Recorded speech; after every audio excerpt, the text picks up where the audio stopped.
Queen Elizabeth was a life well lived, a promise with destiny kept, and she is mourned most deeply in her passing. That promise of lifelong service I renew to you all today. I want simply to say this: thank you. Thank you. May flights of angels sing thee to thy rest.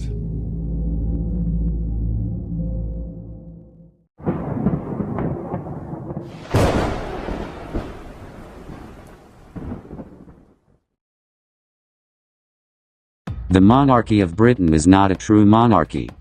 It is an oligarchy, controlled by the Jewish Rothschild bankers from the City of London. The Crown in England is a committee of 12 people who rule over the state of England, making it a state within a state. This group dominates over the power of the British Parliament, and takes orders not from the Queen but from the Rothschilds and their Jewish advisors. And the great dragon was cast out, that old serpent called the devil and Satan, which deceiveth the whole world. He was cast out into the earth, and his angels were cast out with him. The royal family throughout their lineage have claimed to be Christian. However, almost all of these so-called monarchs in Britain have favored the religion of Freemasonry more than Christianity.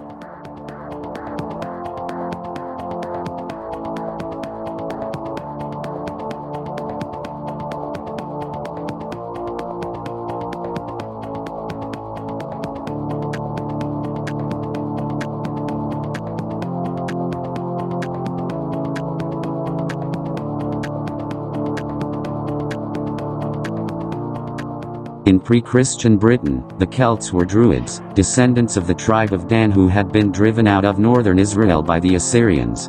The tribe of Dan were notorious for worshipping their god Baal Moloch by sacrificing children. After the Druids migrated to Europe, they would be depicted by Julius Caesar as being sophisticated savages who engaged in human sacrifice. Following the Roman occupation of Britain, some Druids managed to survive the following Christian persecution by going underground. Their Babylonian mystical teachings, hidden and preserved in the Masonic lodges, would eventually emerge safely centuries later. Our mode of teaching the principles of our profession, Masonry, is derived from the Druids, and our chief emblems originally came from Egypt.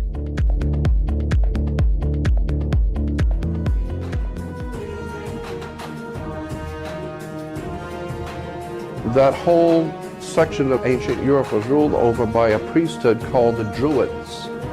And the Druids were ministers, the priests, the judges, the lawyers. They were the religious leaders. So there was a priesthood that dominated Europe. It still does. And America is a Druidic country. Unless you understand the Druidic system, then you're never going to figure out what's going on in America and England. When Druids gather together their group, it is called a grove. In the United States, the Bohemian Grove is attended annually by the elite of the world, and the highlight is a ritual called the cremation of care. This ceremony is based on the ritual that was offered to Molech, worshipped by the tribe of Dan in an area known today as the Golan Heights of Israel. Prince Philip, the husband of Queen Elizabeth, who died in April of 2021, was a member of the Bohemian Grove secret society since 1962.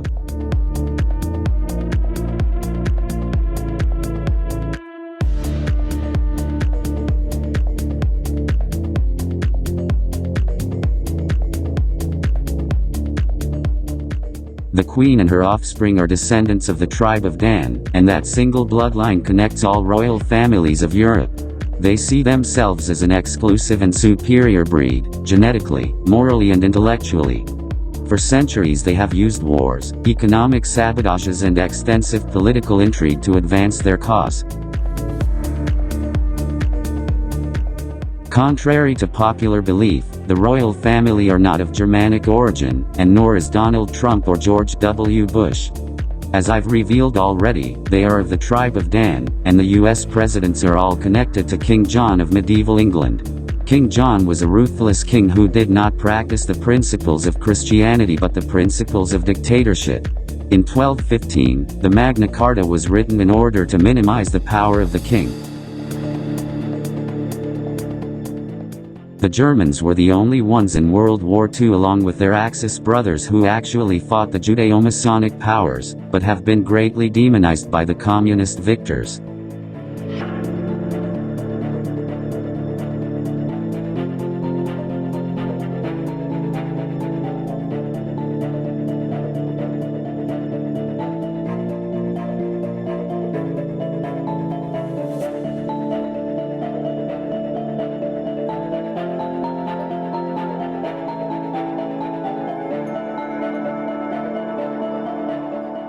Winston Churchill, the Prime Minister of Britain, was also a Druid and a Freemason, and he advocated in one of his speeches, in 1949, for a one-world government.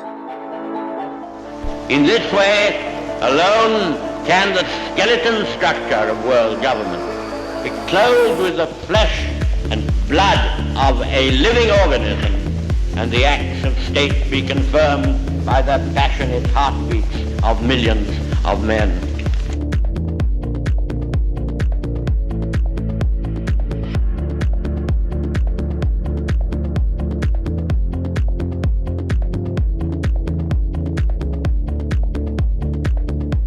Prince Philip got involved in heroin trafficking, and he got involved in pedophilia.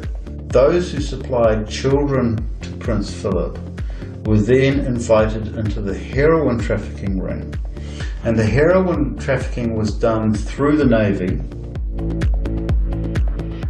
Pedophilia story that I've heard from intelligence in 1954, 1st to the 4th of February, at Moose Lodge in Lake Rotoiti, was that Prince Philip used to wear a rabbit suit, and the children were given scopolamine, which is an inhibition inhibitor and a memory loss agent. And the children were selected from parents who were compromised or could be compromised. This, ladies and gentlemen, is King Charles III being poked in the chest by a member of the Rothschild banking dynasty. This is Evelyn de Rothschild. He was the Queen's financial advisor, and the King's connections to this man, Jimmy Savile. Now, if you're not familiar with who he is, really quickly, he was an English DJ, a television and radio personality who hosted BBC shows, including The Top of the Pops. But after his death, hundreds of allegations of sexual abuse made against him were investigated, leading the police to conclude that he had been a predatory sex offender and possibly one of Britain's most prolific pedophiles. There had been allegations during his lifetime, but they were dismissed and accusers ignored or disbelieved. And this is the man who was good friends with, at the time, Prince Charles. Here they are meeting way back in 1970. They go back quite some time, and indeed, ever since then, they have been close buddies, the best of friends. This man right here is Robert Maxwell.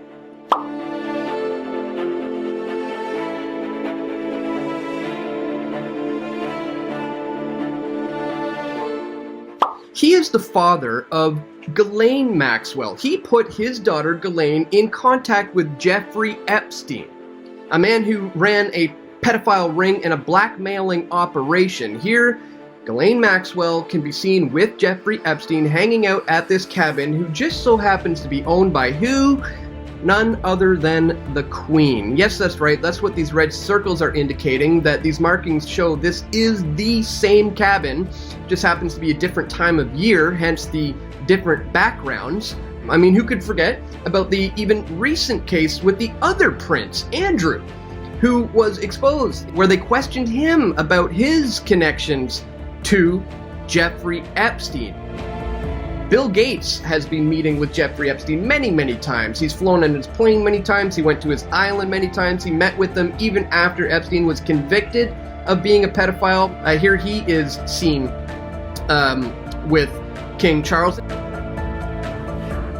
What we have in England is a Rothschild Jewish-controlled monarchy that is involved in a pedophile coven, whose ancestry has no connections to the tribe of Judah or Israel, but of the tribe of Dan. If you're a real National Socialist, you know that their Jewish pals are of the tribe of Edom, the Canaanites, and also of the Khazars. To conclude this video tribute to the world's most beloved Queen Elizabeth, I will share an old true story that occurred in Canada, in 1964, of a young survivor named William Coombs who witnessed the kidnapping of his classmates by Queen Elizabeth and Prince Philip. In mid-October of 1964, kissing cousins Elizabeth and Philip paid a royal visit to a Catholic residential school for Aboriginal children in Kamloops, British Columbia, Canada. William Coombs was 12 years old at the time of the royal visit. "I was an inmate at the Kamloops school when we were visited," said Coombs. "I remember it was strange because they came by themselves, no big fanfare or nothing. But I recognized them, and the school principal told us it was the Queen, and we all got given new clothes and good food for the first time in months the day before she arrived. The day the Queen got to the school, I was part of a group of kids that went on a picnic with her and her husband and some of the priests. We went down to a meadow near Dead Man's Creek. I remember it was weird because we all had to bend down and kiss her foot, and she was wearing a white lace boot. After a while, I saw the Queen and her husband leave the picnic with 10 children from the school, and those kids never returned. They took away those 10 kids and nobody ever saw them again. We never heard anything more about them, and we never met them again even when we were older. They were all from around there, but they all vanished." The group that disappeared was 7 boys and 3 girls in age from 6 to 14 years old. They were all from the smart group in the class. 2 of the boys were brothers, and they were Mady from Quesnel. Their last name was Arnoux, or Arnold. I don't remember the others, just an occasional first name like Cecilia, and there was an Edward. What happened was also witnessed by my friend, George Adolph, who was 11 years old at the time and a student there too. But he's dead now. William Coombs, the sole survivor, was scheduled to appear as the star witness at the International Tribunal into Crimes of Church and State in London, England. But William Coombs never made it to the tribunal. He died of unknown causes shortly before he was scheduled to testify. Reverend Kevin Annett, a former minister of the United Church of Canada, believes that William Coombs was murdered to stop him from speaking out about the royal abductions and other crimes of murder and torture that he had witnessed at the school. In a nutshell, what happened was I was letting people speak from the pulpit about the crimes they'd seen in the residential school, the murders and that. I also found out about the land deals that were happening where the church was selling off native land to big logging companies for kickbacks. And I wrote a letter about that to the church. I was fired without cause and eventually thrown out of the church without any due process at all.